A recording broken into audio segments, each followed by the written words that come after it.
가슴이 미어집니다. 저와 같은 아픔을 주고 싶지 않고 아름다운 세상만 알려주고 싶은데 제가 잘하고 있는 건지 너무 답답한 마음에 이렇게 사연을 보냅니다.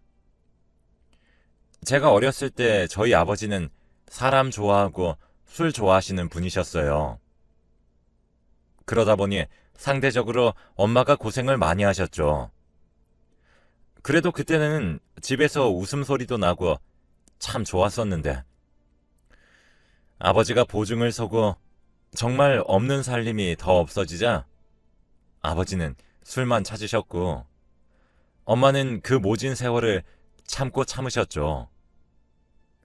몇 년 동안 빛 한 줄기 없는 시간들을 보내면서 저도 아르바이트를 하며 엄마와 함께 먹고 살기 위해 노력했고 그 노력들을 알았는지 아파트 청약도 당첨되었습니다. 정말 이제 되었다 생각했지만 아니었습니다. 아버지가 청약권을 담보로 돈을 빌리셔서 그것마저도 날아갔습니다. 책임감 없는 아버지가 참 미웠습니다.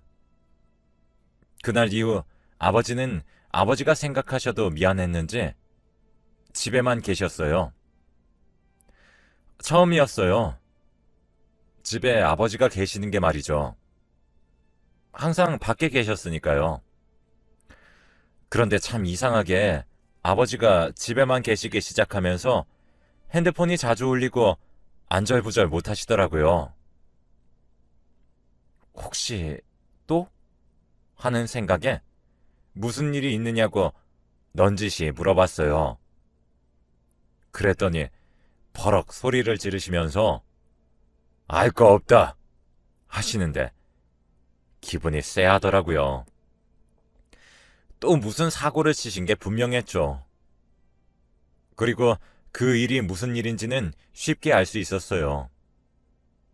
집으로 찾아왔거든요. 너무 황당하게도 아버지에게 두 번째 부인이 있었고 아이도 있다는 거예요. 아버지는 아무 말씀 없으셨고 전 너무 화가 났어요. 대체 어떻게 하면 그렇게 무책임할 수가 있어요? 대체 우리한테 왜 그래요? 엄마하고 저로서는 부족하셨어요? 저 집에서 태어난 아이는 무슨 죄냐고요? 그런데 있죠. 소리쳤던 제 말에 대답을 한 건 집에 찾아온 아주머니였어요.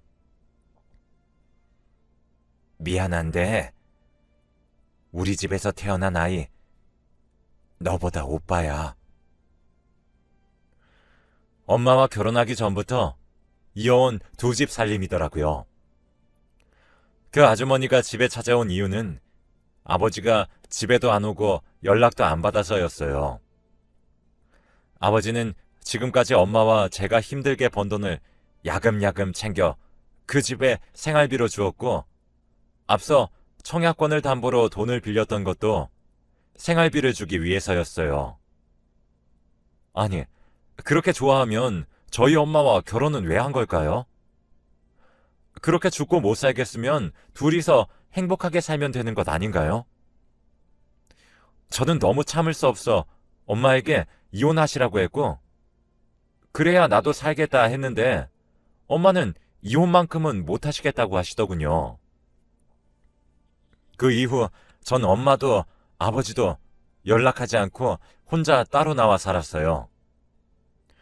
혼자 사니 매번 새로운 방식으로 사고를 치는 아버지도 없고 옆에서 보기 힘들 정도로 참는 미련한 엄마도 안 보이니 좋았어요. 하지만 평탄하게 살아온 인생이 아니라 그런지 외롭더라고요. 그러던 중 직장에서 지금의 남편을 만나게 되었어요. 남편은 저와 달리 행복한 가정에서 사랑을 듬뿍 받고 커서 그런지 다정한 사람이었어요. 그에 반해 전 상대적으로 우울한 편이었지만 그 사람 덕분에 조금씩 바뀌어 갔어요.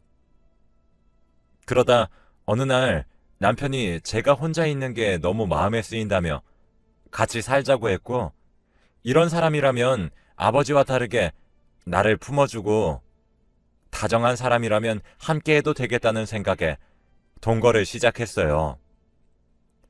동거 시작한 지 1년도 되지 않아 지금의 딸아이가 생겼습니다. 아이가 생기자 결혼을 생각했고, 결혼을 허락받으면서부터 제 인생은 또 꼬이기 시작했어요.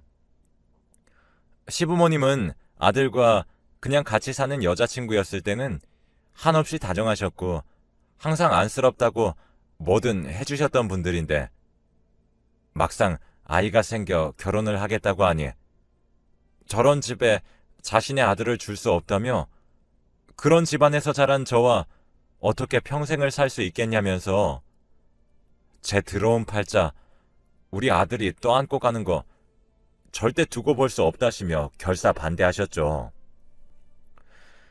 모진 소리 참 많이 들었습니다. 이때 알아봤어야 했는데 후회가 되네요.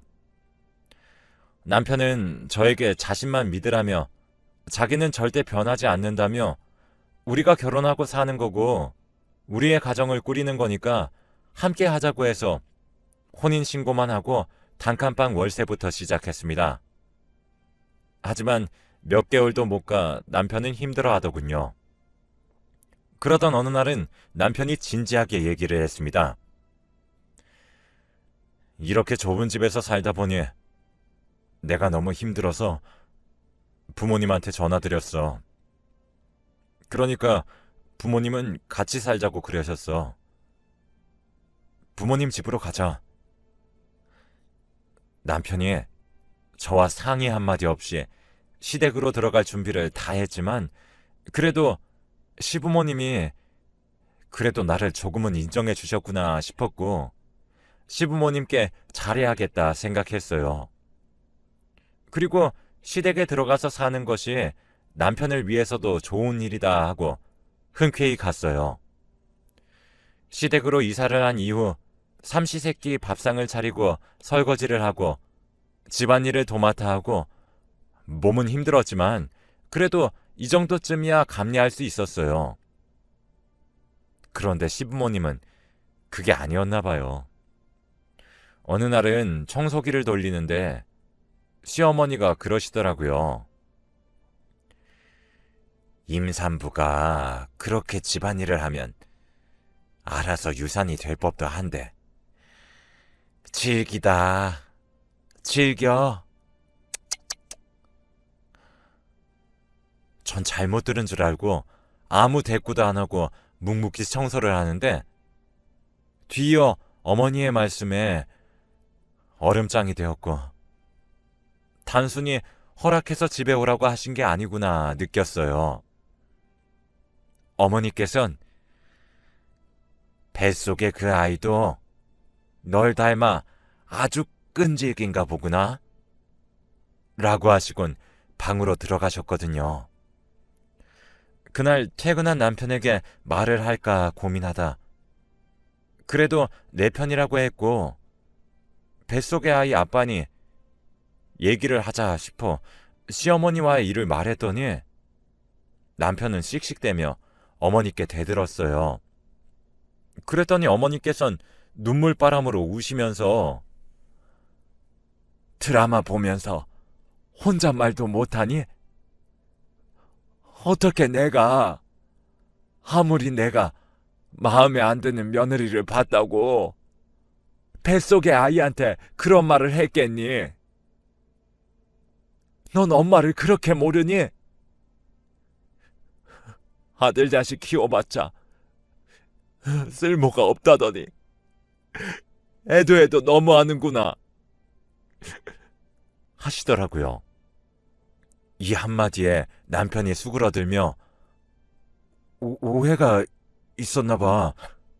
엄마 죄송해요 하며 저에게 당신이 너무 예민해서 그랬나 봐 하더라고요. 전 어머니께 곧장 사과드렸고 어머니께선 괜찮다고 임신 중에 예민해지면 오해할 수 있다며 잘 지내보자고 하셨어요.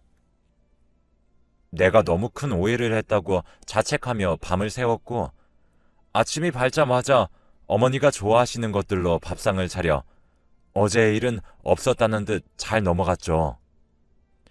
하지만 남편이 출근하면서부터는 집안의 분위기, 공기가 달라졌어요. 어머니는 보고 배운 게 없어서 그런가? 벌써부터 모자지간 사이를 이간질하고. 대단하구나. 너 닮은 아이 나오면 너처럼 재수 없는 팔자 닮나? 아, 그리고 병원은 너무 자주 가지 마라. 우리 아들이 피땀 흘려 번 돈으로 초음파 보는 거 돈 아깝다. 전 그제서야 알았어요. 어머니가 절 며느리로 허락해서 이 집에 들어오라 하신 것도 아니었고 단순한 오해도 아니란 사실을 말이죠. 그래서 어머니 앞에 무릎을 꿇고 제가 어떻게 해야 하면 되겠느냐 했어요. 그랬더니 어머니께서 너무 쉽게 아이를 지우고 떠나라 하시더라고요. 그때가 임신 7개월이었는데 말이에요. 7개월이나 된 이 아이를 지켜야겠다고, 남편도 좋은 아빠가 되겠다고, 그래서 꼭 같이 잘 키우고 싶다고 했더니 어머니께서 웃으시면서 말씀하시더라고요. 우리 아들이 그렇게 착하다고, 불쌍한 사람 보면 꼭 도와줘야 하는 성격이라 어렸을 때부터 그러더니 커서도 이럴 줄 몰랐다. 단순히 네가 불쌍해서 불우이웃 돕듯이 그런 마음일 거고, 시간이 조금만 더 지나보면 너도 알게 될 거다 하셨죠. 그날 이후 남편이 출근하면 모든 게 마음에 안 드는 시어머니의 독설은 시작되었어요. 한 번은 남편과 있을 때였어요.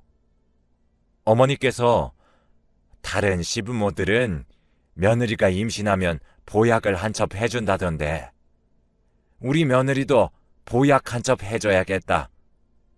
점심 먹고 한약방 가자 하더군요.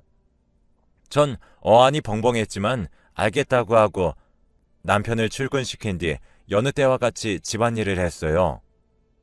그런데 정말 점심때가 되자 어머니께서 한약방에 가자 하시더군요. 어머니도 건강한 아기가 나오길 그래도 소망하시는구나 하고 따라갔어요. 그런데요, 한약방에 가셔서 하시는 말씀이 너무 충격적이었어요. 선생님, 저의 딸이 참 나쁜 일을 당해서 임신을 했어요. 딸아이 몸 건강 해치기 싫어 수술은 절대 못하겠고, 혹시 애 떨어지는 한약 있나요? 있으시면 그걸로 한 첩 지어주시겠어요? 하더군요. 너무 소름 돋고 온몸이 굳어 전 아무 말도 못하는데 의사 선생님이 말씀하시더군요. 이미 계열수가 높아 한약으로는 안 될 것 같습니다. 라고요. 집으로 돌아오는 길에 다리가 풀리고 눈물이 한없이 흘렀어요. 진짜 이대로는 안 되겠다 싶더라고요. 내 아이는 내가 지켜야 된다 싶었죠. 그래서 정신 번쩍 차리고 집안일하고 밥도 잘 챙겨 먹었어요. 그런데 그때 어머니께서 말씀하셨어요. 야, 이제 불우이웃 돕기도 조만간 끝나겠다. 예전에 넌 그래도 날씬하니 볼맛이라도 있었지. 지금 네 꼴을 봐라. 너랑 가축 돼지랑 다를 게 뭐니? 하며 밥 먹고 있는 제 앞에 거울을 놓고 가시더라고요. 거울 속에 전 아이를 품어 10kg나 찐 제 모습이 보였어요. 아가씨 때와는 다르게 퉁퉁해진 얼굴과 몸을 보니 참 서럽더라고요. 우리 아이 하나 지켜보겠다고, 우리 가정 한번 잘 만들어 보겠다고 노력한 것밖에 없는데 왜 자꾸 내게만 이런 시련이 생기는 건지 참 서러웠어요.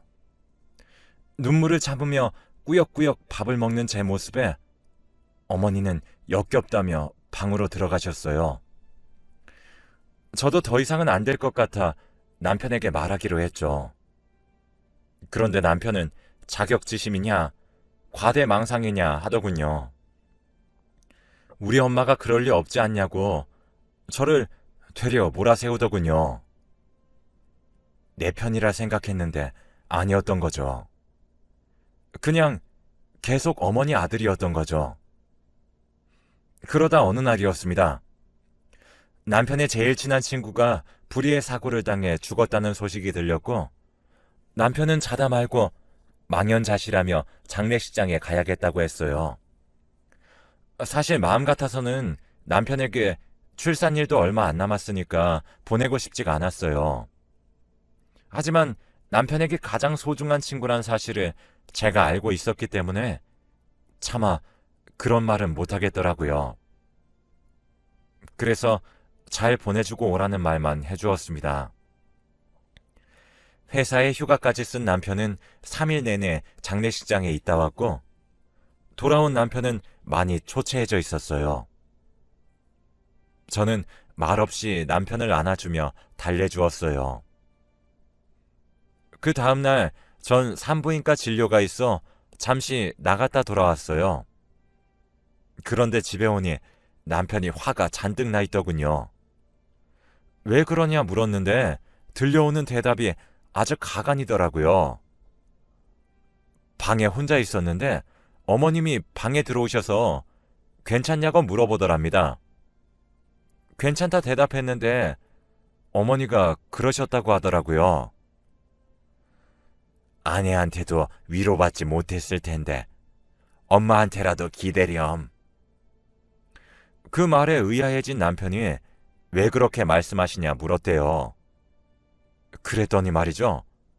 어머니께서 남편이 장례식 간 날부터 임신한 와이프가 집에 있고 출산일도 얼마 안 남았는데 장례식 가는 게 말이 되냐며 제가 온갖 히스테리를 부렸다고 합니다.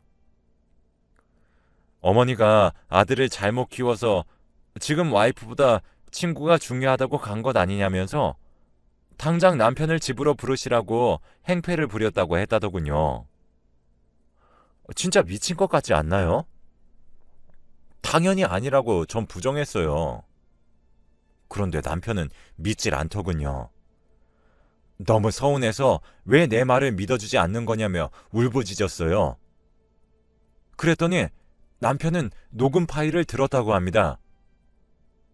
사실 남편이 장례식장에 간 날 어머니께서 저에게 물어보셨어요. 예, 출산일도 얼마 안 남았는데 네가 제일 의지하는 우리 아들이 없어서 어쩌니? 그래서 전 그랬죠. 괜찮아요, 어머니. 남편이 일찍 다녀왔으면 좋겠는데 제일 친한 친구니까요. 섭섭해도 괜찮아요. 라고 대화를 나누었는데 그걸 녹음해서 들려주셨더라고요. 그러면서 무슨 말을 어떻게 한 것인지 전 천하의 몹쓸 아내가 되어 있었어요. 남편은 녹음 파일이 있으니 절 안 믿었던 거였고요. 너무나도 억울했지만 그 당시 전 제 아이를 위해서 어머니께 했던 것처럼 남편에게도 무릎을 꿇고 빌었어요. 남편마저 안 믿어주니 너무 비참했지만 어쩔 도리가 없더라고요. 그렇게 비참한 순간에 갑자기 저희 엄마 생각이 나더군요. 미련하게만 보이던 엄마였는데 이렇게 살 바에는 이혼하라고 했었는데 혹시 엄마도 나처럼 날 지키기 위해 그랬던 것은 아닐까 하는 생각에 너무 힘들었고 후회가 되었어요.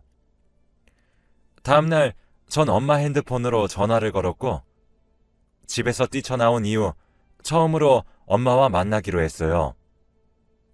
엄마와 집 근처 카페에서 만난 날 남편을 만나게 된 것부터 결혼까지 전부 행복하다고 얘기를 해주었고 엄마는 연신 눈물을 훔쳤습니다. 행복하면 되었다. 네가 좋으면 된 거지. 하셨어요. 그리고선 여태 아무것도 못 해줬으니까 애기 낳으면 엄마가 조리해주겠다 하셨죠. 넌 아무 걱정하지 마라. 아가, 이 엄마가 다 해놓을게. 하시는데 카페에서 주책맞게 목 놓아 울었네요. 엄마와 헤어질 때 제가 조금씩 모아놨던 비상금도 두 손에 쥐어드렸어요. 그리고는 집으로 돌아와 다시 살림을 하는데 시어머니께서 또 한 번 마음의 비수를 꽂으시더라고요. 그 거지 같은 친정도 꼴의 친정이라고. 출산일 다가오니 친정엄마가 생각나나 봐. 제가 할 수 있는 건 참는 것뿐이었죠. 엄마와 얘기했던 대로 시어머니께 말씀드렸습니다. 출산하면 엄마가 조리해 주시기로 했기 때문에 산후조리원 비용은 아이를 위해서 쓰고 싶다고 했습니다. 저는 당연히 알겠다고 하실 줄 알았는데 또 한 번 제 예상을 빗나가더라고요. 어머니께선 너 산후조리원 비용까지 우리한테 바란 거였니? 당연한 걸 뭘 선심 쓰듯 얘기하니 넌? 하시더군요. 전 조금씩 제가 모아둔 돈으로 조리를 하려 했다고 하니 어머 얘, 네가 모은 그 돈도 우리 아들이 뼈 빠지게 벌어다 준 돈이지. 그게 어떻게 네 돈이니? 하시더라고요. 너무 서러웠지만 참았습니다. 아이가 나오면 아기들은 다 천사 같잖아요. 천사 같은 아이의 모습을 보면 시부모님들도 마음이 조금씩 변하실 거라고 믿었어요. 그 생각 하나로 참았습니다. 그렇게 참다 보니 어느새 예정일이 다가왔고 남편은 불가피하게 출장을 가게 되었어요. 남편이 가는 날 어머니께 혹여나 아기가 나오려고 진통이 시작되면 119 전화해서 같이 가시던가 너무 긴박하면 아버지가 운전하셔서 같이 좀 가주라고 부탁을 하고 가더군요. 그 부탁이 소용없는 걸 아는 저는 제발 남편이 돌아올 때까지만 뱃속에 있어달라 하늘에 빌었지만 소용없었어요. 남편이 곁에 없는 새에 진통이 시작되었죠. 생애 처음 느껴보는 통증에 너무 무서웠어요. 어떻게 해야 할지 모르겠어서 시부모님 방으로 가려고 하는 순간 양수까지 터져버렸고 벽에 의지한 채 어머니를 불렀고 도움을 요청했습니다. 어머니는 새벽에 참 다 깨우네. 애가 유별나니 그 뱃속에 애도 유별나네 하시며 119에 전화해서 가라고 하시곤 다시 들어가셔서 주무시더라고요. 전 다시 제 방으로 돌아와 혼자 119에 신고하고 혼자 병원에 갔어요. 힘든 진통 끝에 아이를 낳았습니다. 아이를 낳고 남편에게 연락했더니 고생했네. 그나저나 우리 부모님 놀랬겠다. 엄마는? 하더군요. 어머니는 집에 계신다 하니 그래, 엄마도 쉬어야지. 벌써 새벽 5시네. 나 내일 중요한 일 있어서 다시 좀 잘게. 하더라고요. 장례식장 사건 이후로 사이가 틀어진 것은 맞지만 그래도 자기 자식인데 딸인지 아들인지 묻지도 않는 남편이 미웠어요. 너무 이해가 안 가고 속이 상해 친정 엄마에게 연락했죠. 저희 엄마는 그 시간에도 헐레벌떡 뛰어오셨더라고요. 엄마 얼굴을 보니 참았던 눈물이 절로 나왔어요. 저는 엄마에게 내가 옛날에 그렇게 엄마를 몰아붙여서 미안하고 미련하다고 화를 내서 너무 미안해 엄마 라고 말했어요. 그러면서 엄마가 왜 그럴 수밖에 없었는지 이제는 이해한다고 말을 하며 그간 있었던 모든 일들을 엄마에게 이야기해 주었습니다. 엄마는 제 손을 꼭 잡으시며 묵묵히 들어주기만 하셨어요. 병원에 있는 3일 동안 시댁 식구와 남편은 단 한 번도 오지 않았고, 퇴원을 하고 난 이후엔 저는 바로 친정집으로 향했습니다. 친정집에서 보름 정도 조리를 하고 아이를 안고 시댁으로 향했어요. 아이를 낳고 아이를 보면 좋아하실 거란 제 생각에 참 무색해지더군요. 시부모님은 아이를 좋아하지도 않고 아이가 울면 시끄럽다, 똥을 싸면 냄새난다, 화를 내셨어요. 저와 아기는 그냥 시댁에 빌붙어 있는 기생충이라는 느낌이 들 정도였어요. 그런 시간들이 지나 아기가 태어난 지 100일이 되던 날이었어요. 얼마 없는 친구들이 아기 100일을 축하한다며 아기 옷이랑 용품들을 선물로 주고 싶다며 저희 집 근처에서 잠시 보자고 하더군요. 하지만 아기를 싫어하는 시어머니가 아기를 봐주실 리 없기 때문에 아기를 두고 나갈 수가 없어 저는 친구들에게 집으로 와달라고 했어요. 친구들에게 주소를 알려주고 어머니께 아기 100일 기념으로 친구들이 선물 주겠다고 온다고 했다고, 금방 차 한 잔씩만 먹겠다고 양해를 구했어요. 어머니도 흔쾌히 알겠다고 하셨죠. 친구들이 도착해 아기를 보며 남편을 닮았네, 저를 닮았네 하며 선물을 건네더라고요. 저는 너무 고맙다며 오랜만에 친구들과의 시간을 보내고 있는데 어머니께서 주스랑 과일을 가지고 오셔서는 우리 며느리 친구들이구나. 친구들은 다 너무 날씬하고 예쁘네. 원래 친구는 끼리끼리 논다던데. 우리 며느리는 무슨 코끼리도 아니고 왜 이렇게 뚱뚱한지 정말 걱정이 된다.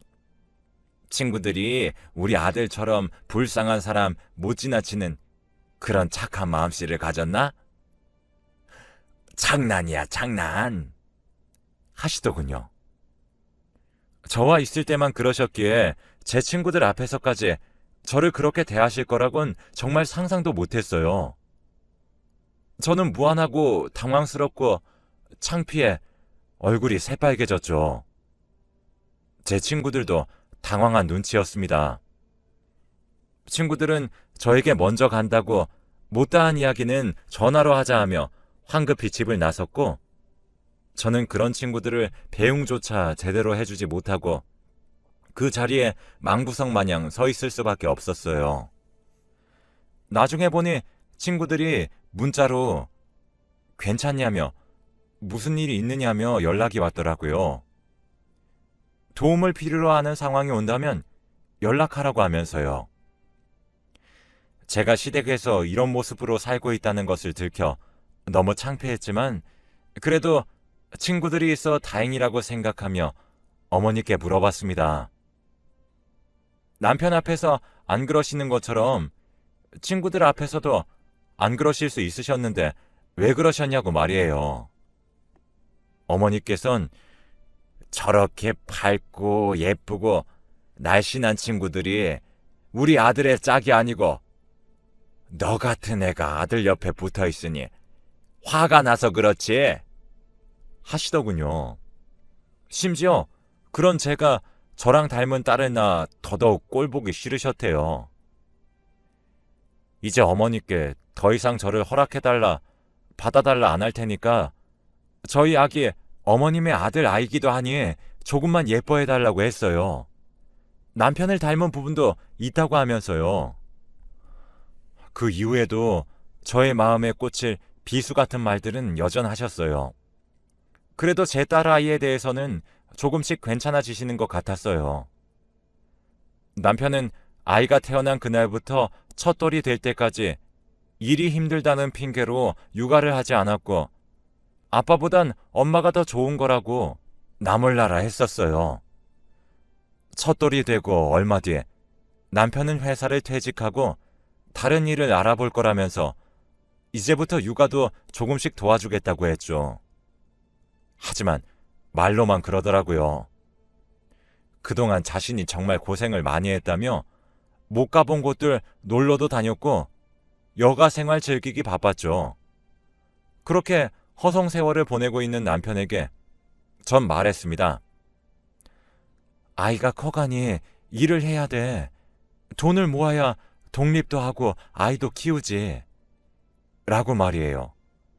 그랬는데 남편은 독립할 생각도 없고 아이의 교육은 학교에서 다 할 테니까 정말 필요한 생필품 살 돈만 있으면 된다고 하더라고요.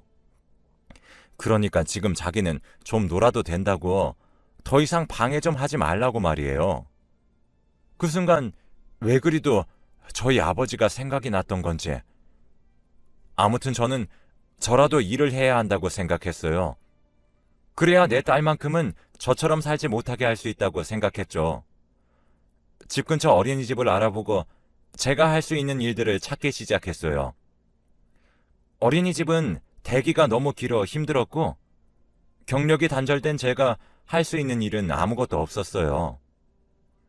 그렇게 저는 아무것도 할 수 없는 현실에 좌절했죠. 그런데 그때 일자리 찾는 사이트에서 공고를 하나 보게 되었어요. 거기엔 나라에서 자격증을 취득할 수 있도록 지원해준다고 적혀 있었죠. 저는 몇 달간 아이는 친정에 맡긴 후 저는 학원을 다니며 공부했어요. 그렇게 자격증을 취득했어요. 자격증을 취득한 날 제 인생에 이제야 그나마 한 줄기 빛이 내려온 것 같았어요. 이제 면접만 보면 된다. 합격만 하면 열심히 돈 벌어야지. 했어요. 그런데 자격증이 있어도 연락이 잘 안 오더라고요. 연락이 안 오니 불안하고 조급해졌어요. 남편이 계속 일도 안 하고 놀면서 씀씀이만 커졌거든요. 씀씀이가 커지면서 딸아이 기저귀 값으로 빼놓은 돈에도 손을 대기 시작해서 조급했어요. 한 곳만이라도 제발 연락 오기를 바랬어요.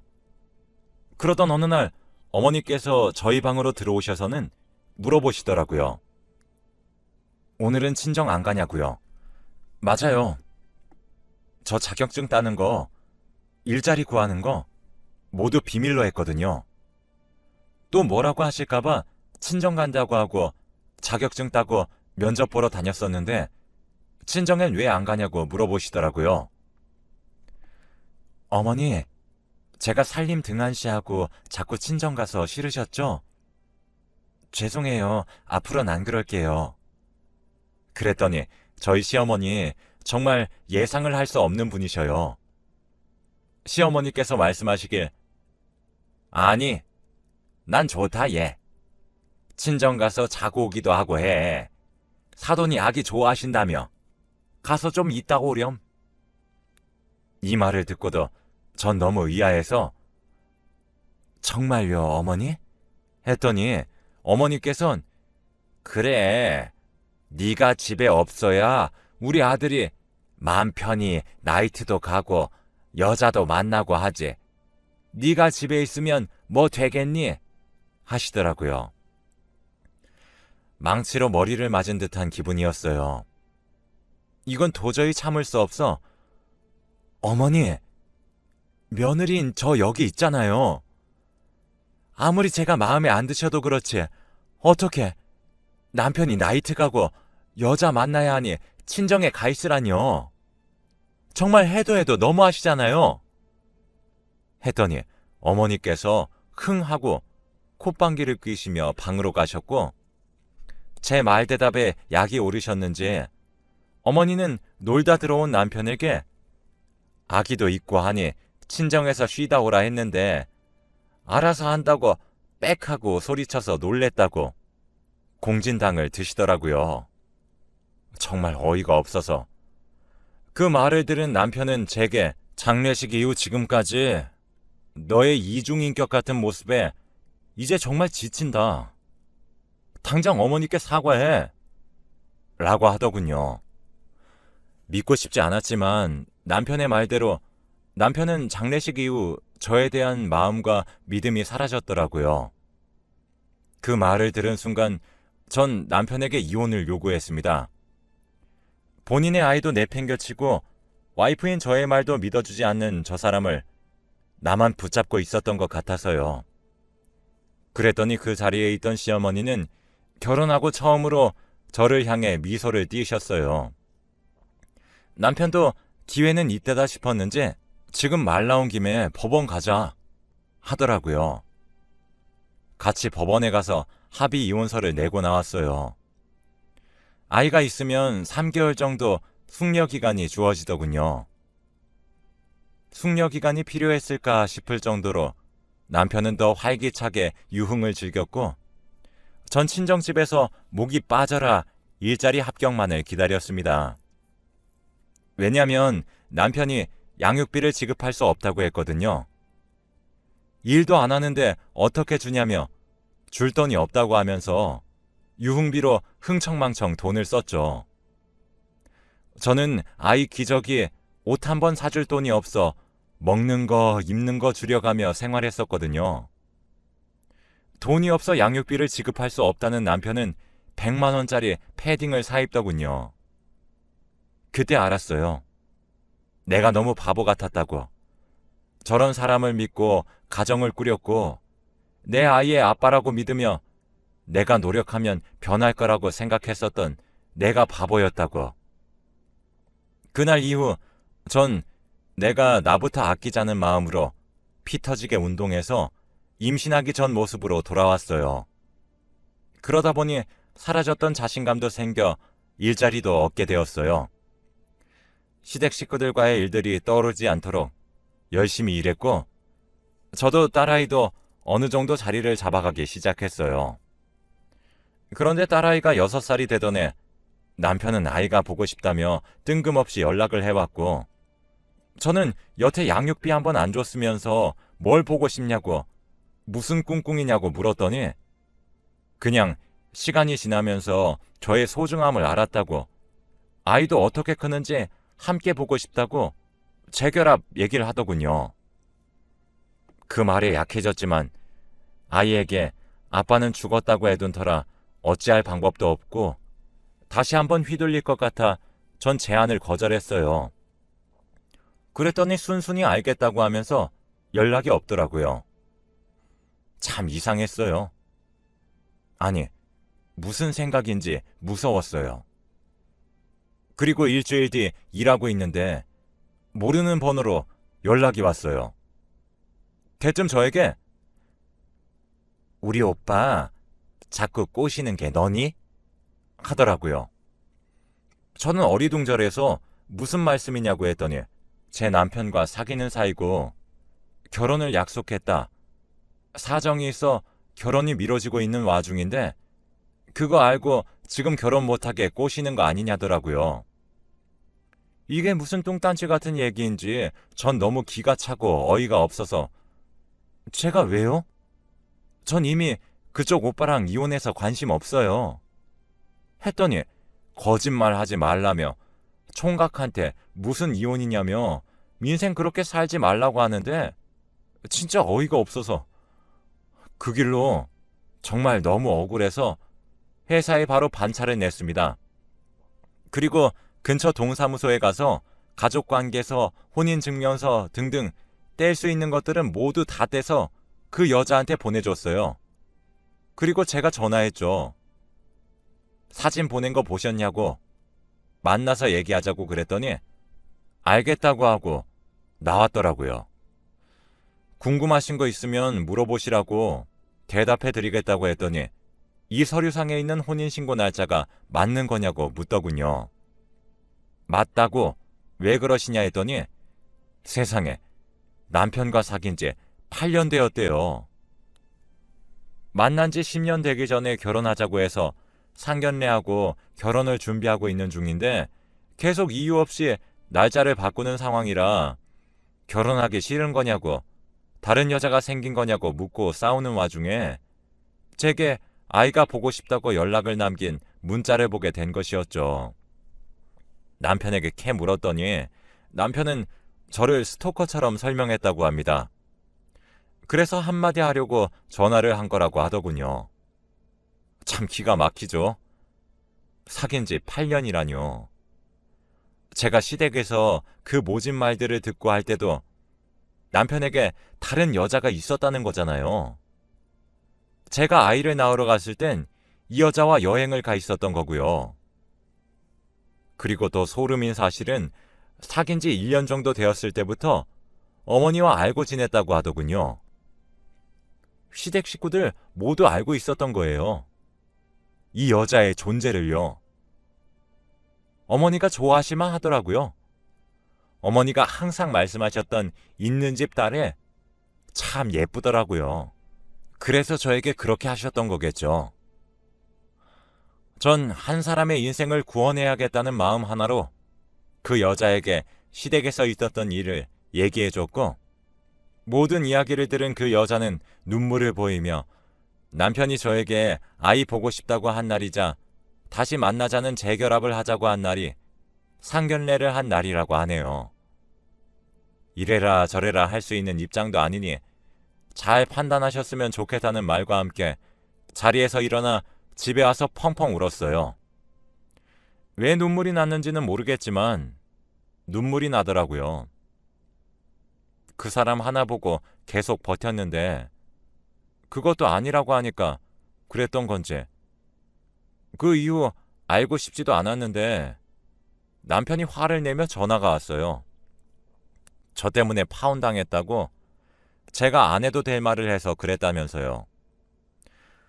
전 다 당신이 자초한 일이라고, 당신이 이렇게 화를 내며 전화할 정도로 그 여자가 그렇게 소중했음 상견례 날 나한테 연락을 하면 안 되는 거 아니었냐고 하고 끊어버렸네요.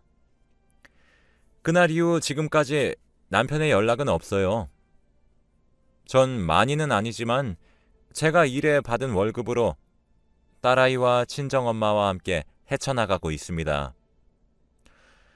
저의 이런 인생사 때문에 딸아이가 일찍 철이 든 걸까요? 제 딸아이만큼은 저와 다르게 좋은 것만 보고 듣게 해주고 싶은데 아이가 커갈수록 이게 맞는 건지 아닌지 참 알고도 모르겠지만 그동안 어려웠고 힘들었던 만큼 딸아이와 저, 그리고 저희 엄마에게도 행복이 올 거라고 믿고 있어요. 그리고 한 번도 이렇게 터놓고 얘기하지 못했었는데 이렇게 말하고 나니 홀가분하네요. 저보다 더 힘드신 분들, 덜 힘드신 분들도 계시겠지만 우리 모두 행복해지면 좋겠어요. 우리 모두